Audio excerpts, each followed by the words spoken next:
श्री कृष्णाय नमः।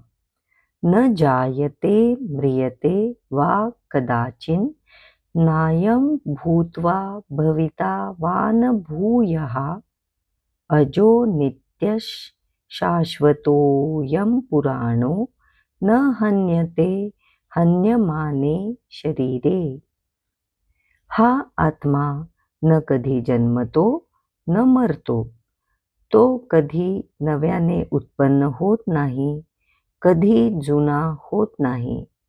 तो अजन्मा, नित्य, शाश्वत आणि पुरातन आहे।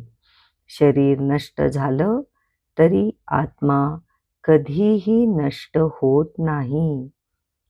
मृत्यू म्हटलं की आपण कायम घाबरतो, पण हा श्लोक सांगतो मृत्यू फक्त शरीराचा आहे, आत्म्याचा नाही।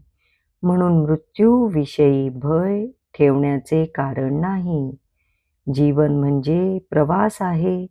हा तेजस्वी आत्मा फक्त शरीर बदलत राहतो। ही जाणीव एकदा झाली की मृत्यू शत्रू वाटत नाही, तर तो पुढच्या प्रवासाचा मार्ग वाटतो। अहम ब्रह्मास्मी हेच या श्लोकाचं मर्म आहे। शरीर हे क्षणभंगूर, पण आत्मा सच्चिद आनंद स्वरूप, शाश्वत आणि अविनाशी आहे।